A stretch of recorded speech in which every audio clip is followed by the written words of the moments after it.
Hello, friends. I am still getting used to this in between YouTube, excuse me, and StreamYard, so bear with me here. I feel like I've done a bunch of tests, but um, I'm not real sure. Anyway, let's go ahead and go with it. If it's got to record, then it's got to record.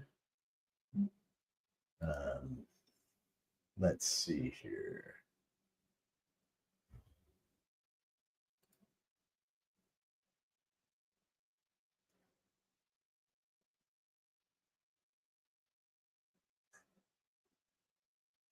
All right, let's try this again.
I don't know. Apparently, we're back. I was going to call the last one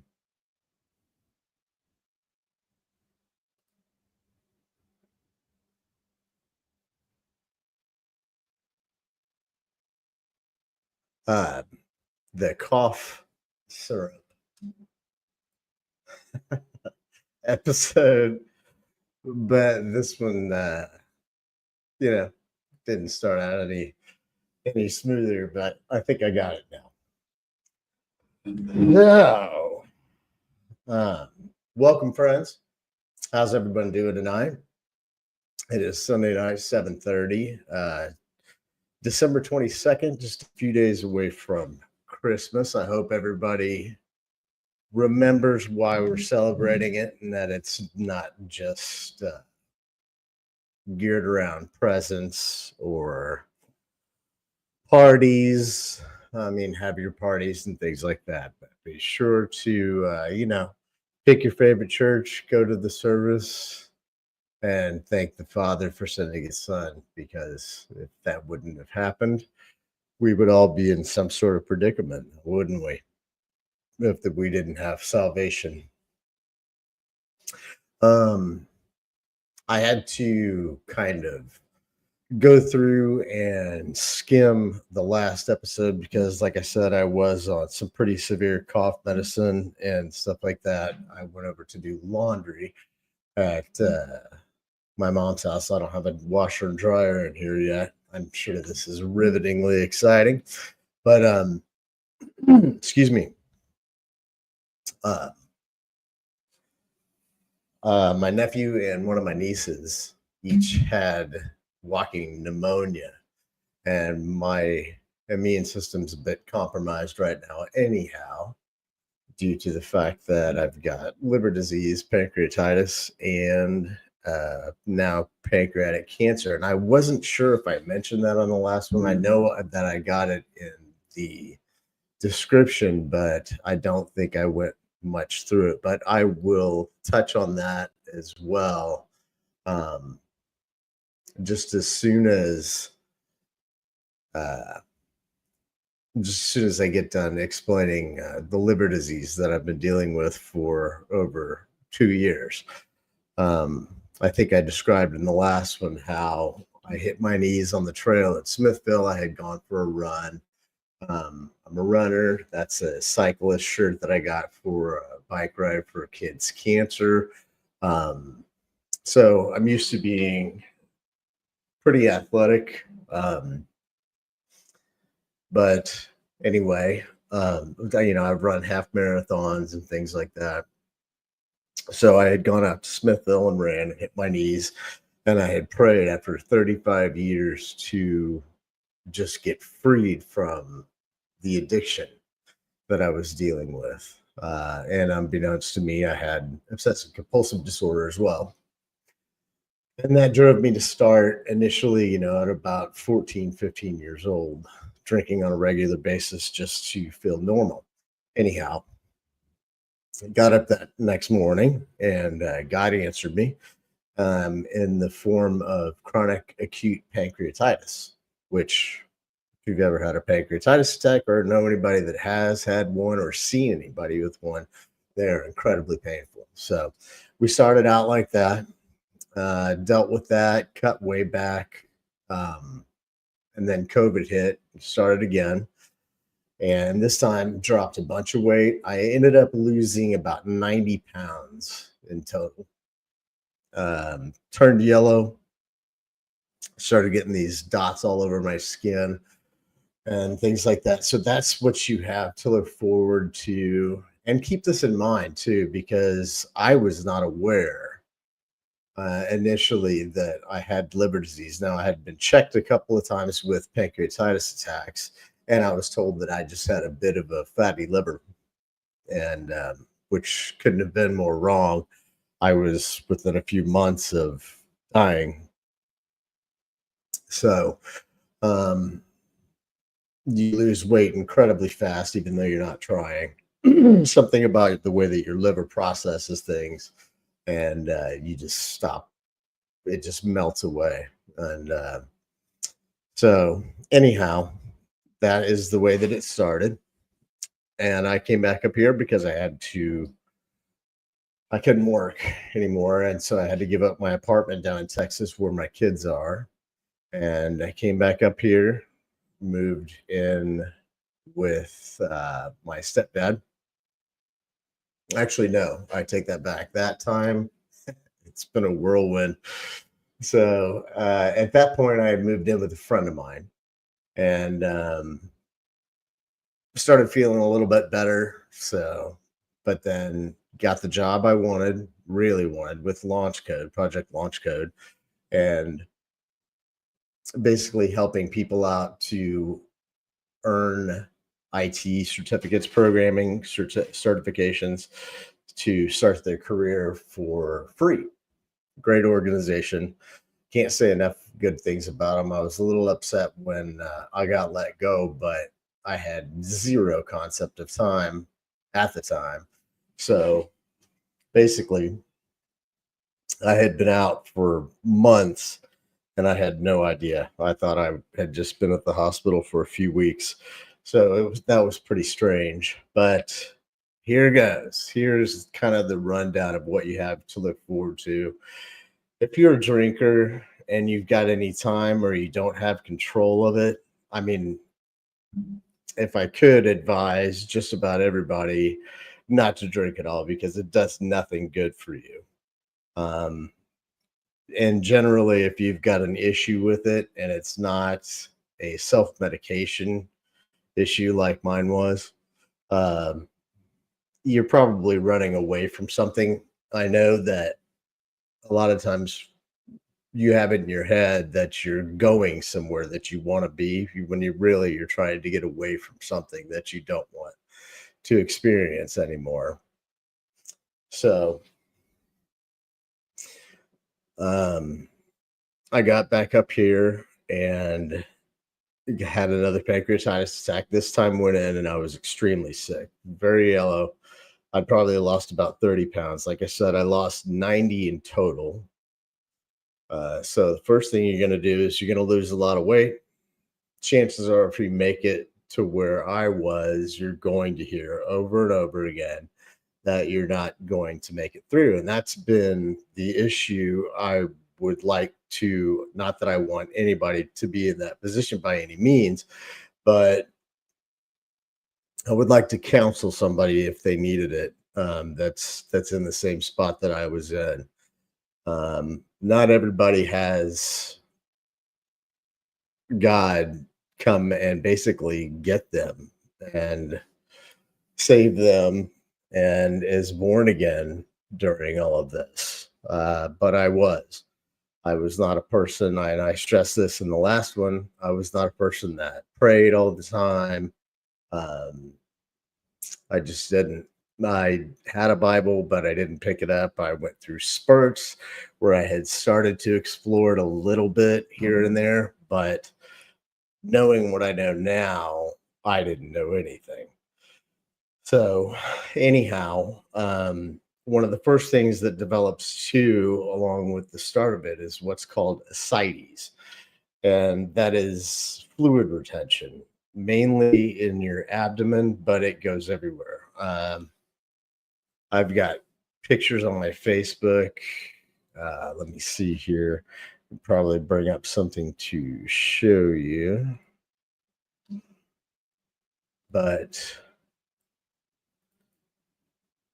it's pretty horrible. Everything swells up. My feet and my legs looks like a cartoon character, in my opinion. And let me see here. I know it's in here somewhere. Um, anyhow, like I said, mainly it's in your abdomen. And if it gets bad enough, it will just keep filling back up every twice a week. So I was on a schedule essentially of going back and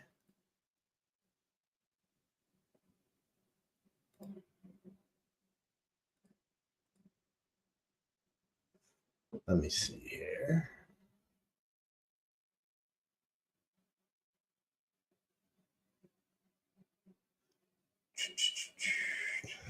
I've got to get used to this. Anyway, I've got the picture right here. Oh, there it is.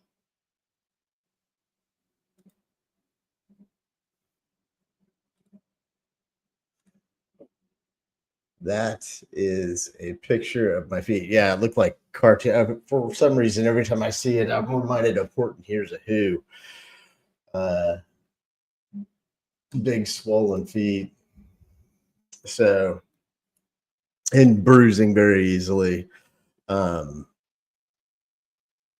on IVs, going back and forth from a liquid diet to somewhat of a regular diet. But so that is one of the things that you have to look forward to after a lifetime full of drinking is ascites.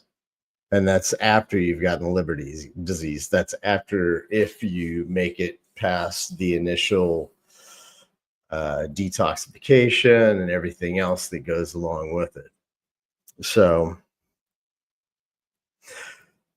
essentially, one of the pancreatitis attacks, I came in and I was just so swollen, full of this fluid, and so they immediately brought somebody in and they put about a 6-inch plastic needle.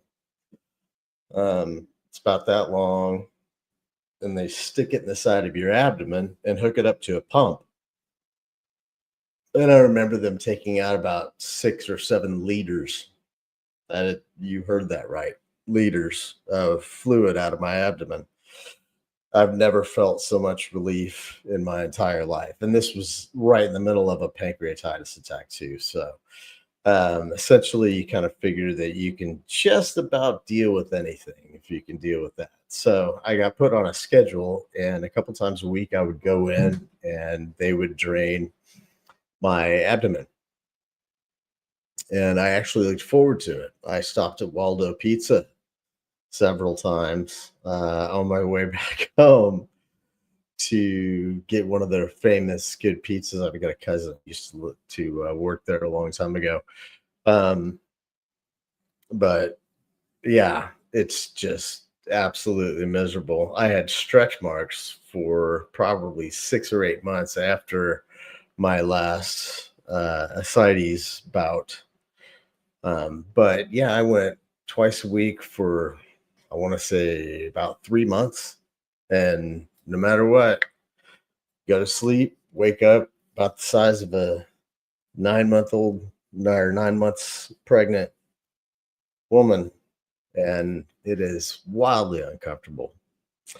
I had thrush, which, if you don't know, is a bacterial infection in your mouth. Makes everything hurt. And I had lost, like I said, 90 pounds. So I almost couldn't sit on anything without a pillow or a cushion or anything because I was a skeleton. I was just a yellow, pregnant looking skeleton. Um, Everything hurt. That's one of the side effects of the liver disease, also, is intermittent rheumatoid arthritis. And then they'll put you on Xifaxan, which combats the ammonia. And I've got a post of just the video, and I had put a video up on the last podcast here of when that last time I was in the hospital when my ammonia levels were at 283. Now 200 to is death or coma usually. So I would count that as the third time, or one of the times, that I definitely should not have lived through that. Um, so, and you itch all the time because your body's getting rid of the toxins that your liver used to get rid of. If you eat too much, I would have a pancreatitis attack, which again is wildly painful. But and for a while, I would just all I had to do is walk into the emergency room at St. Luke's Hospital, and I just went in and went straight to the front of the line because they were shocked that I was alive in the first place. So let's see. You have auditory and sometimes visual hallucinations. The auditory hallucinations usually come with anxiety. So it sounds like somebody's outside the door all the time or around the corner. You can almost listen to a conversation that's not there. Like I said, with me especially, I had zero concept of time, how much had passed. So sometimes 2 days would pass and it'd feel like 3 weeks. Sometimes 3 week would pass and 3 weeks would pass and it would feel like 2 days. So very, very odd. And the whole time I went my whole life prior to this very self-sufficient. If something was wrong with me, I never let anybody know. But I was listening to a church sermon this morning, and he likened Christ coming to, and I'm not comparing myself to Jesus in any way, shape, or form, but Christ coming in the form of a human. He was 100% fully man and 100% fully God. Part of the Trinity. Anyway, that the first thing to go when you get to the hospital, I mean, your shame, your pride, that's all gone. And maybe it's because my guard was so down that God was able to come in. But I can tell you, it was like being on autopilot. I was no longer driving, but I will get back to that either later tonight or on a different podcast.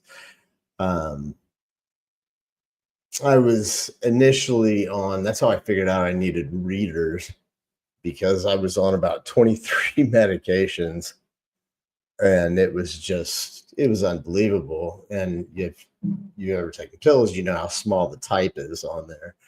So I would get up and I would take, I don't know, three or four, and then another five or six, and one to combat this and that, and then another five or six at night.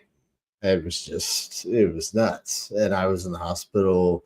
I don't think at the time I was lucky to be out for a week and a half at a time. And you get used to seeing yourself like that too. So, another side effect, as I mentioned before on the first one, I bled out twice. It causes varices, which is varicose veins internally. So, their ability to burst, and especially with all that extra fluid, and some of your organs tend to sort of swell up because the where your liver was used to processing some of that, it can no longer do it, at least not quick enough to. So things like your spleen or and stuff can tend to, and your pancreas can tend to become inflated. So I've dealt with this for about 2.5 years, about a year and a half, and then I started dealing with the encephalopathy. And the first time I went to the hospital, I just knew something was wrong, and I was so used to going to the hospital that it was no big deal. But I was supposed to go back if anything changed. So I essentially I just was up for like 5 days. Didn't really feel bad. I just couldn't sleep, and I had a decent amount of energy and things like that. But then I'd look at the clock and it'd be 4 o'clock in the morning, and I was like, man, at some point I've got to go to sleep. So I went and they tested me for every drug when I hadn't. Oh, incidentally, tomorrow, and I actually forget sometimes because it is just a non-issue anymore. Tomorrow, excuse me, will be 2 years sober. So, um, anyway, let's see, where was I at? Oh, so I went in and they gave me some medication to help me sleep. Well, I took a nap, and as I was taking the nap, the encephalopathy became worse. And at the time, I believe went up to like 160 something was the highest it was, except for that video that I put up last time, and that now is posted on my YouTube channel. Um, but and at that point it was 283. But at 146 or so, I blacked out. I woke up in a hospital room. Took me a couple of seconds to get my bearings, look down, had bruises on my wrists, had some bruising on my arms where I ripped the IVs out. I remember absolutely none of it, but apparently it was a really difficult to get me and keep me in the car from opening the door and just jumping out of the car on the highway or something. Uh, it's such an oddball feeling because I think I thought that I was somewhere else. And then the little blips of being in and out just don't make sense. So, and it's something you really got to worry about. I dealt with an encephalopathy episode in California a few months ago, I was in Hope Valley outside of South Lake Tahoe, and I had driven all the way from Green River, Utah that morning. So I'd gone a considerable distance and blacked out. Set my tent up, blew my air mattress up and everything, and got things kind of set up, and then just kind of came back to consciousness walking down the street in Bear Valley, California, which is a very long ways away from Hope Valley. Um, Especially if you watch that video, I I have no idea how on earth that I made that drive in that state of mind. But I know nobody can help me because that's one of the other things that the encephalopathy does is you can't think of words anymore. You've got them right there on the tip of your tongue. You can imagine them, but it takes a while to get your speech back. And there's been a couple of times with those too that the doctors were expecting it to take a week or two to sort of come back around. And it's always, I think the longest it's taken is 2 or 3 days. And I ended up getting a blood infection when I was there that time. So I ended up having to stay for a couple of weeks. But anyway, this has just been a whirlwind. Well, things had started to calm down. I was able to find a HUD apartment, not assisted living, an income cap. Forgot what they call that. But anyways, and with my disability, by some miracle, was able to make that work too. So I've got a nice little 3 bedroom apartment. Got my own office now and my own bedroom, which I very much needed because stress is another thing that'll cause your ammonia levels to get high. So, like I said, things were starting to calm down. I had taken on some tutoring appointments in my former life here. I was a software engineer. So, teaching programming to college students, and I actually had a youngster, an 8-year-old that I was teaching, and I knew that I had some blood test scores where my cancer markers were high, but sometimes liver disease will cause it to be high too. But mine had gone way up and was sitting there. So they had done several biopsies, but could never get a good enough sample. So my main doctor, who's been with me the whole time, Dr. Alba at St. Luke's, she's the leading transplant person there. She called and said, I'd like for you to go ahead and do radiation just to make sure. And the radiation oncologist sent me to get these implants on my pancreas so that they can help aim the radiation at a localized area, which apparently is a huge deal with cancer. I didn't really know much about it. Chemotherapy and radiation, two totally different things. Chemotherapy is just what it says, chemo, chemical. Sometimes it's intravenous, sometimes pills, sometimes drink. So anyhow, they went in and did these implants so that they could aim better right at the tumor on my pancreas, and did a double biopsy to go along with it. This time came back totally positive. So, and I found out by reading it on my portal. I didn't even have anybody, which might upset my sister, who's an RN, but didn't really bother me at all. I just was curious. I kind of knew it to begin with, but so that was about 6, 7 weeks ago. And so far, I realized the importance of being able to get a good aim of that radiation and being able to catch it early. because if it's somewhere that you've caught it early and they can localize the radiation, well, then they can shoot like the highest dose. So, in other words, that would be every other day, they'd be doing this dose for 10 sessions, and that's it. That'd be the end of the radiation. However, um,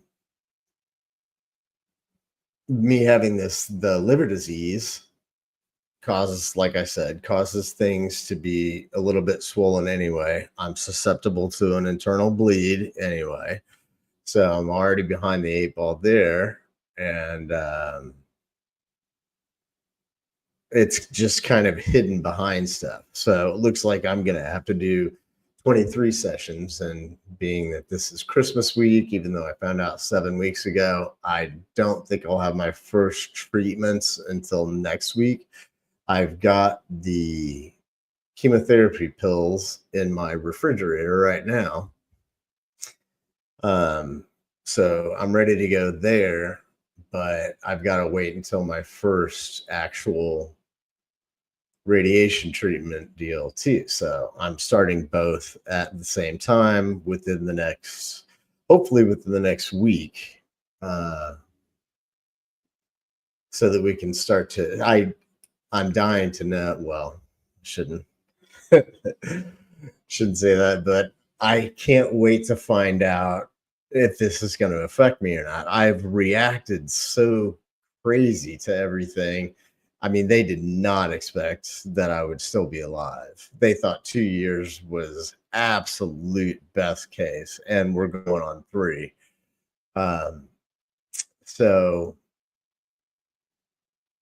you've got to go in and do another scan where they do a simulated radiation treatment, which is they try to see if you can hold your breath, how still you breathe, everything else. And so in the end, it's tucked back in well enough to where it looks like I'm going to have 23 sessions anyhow.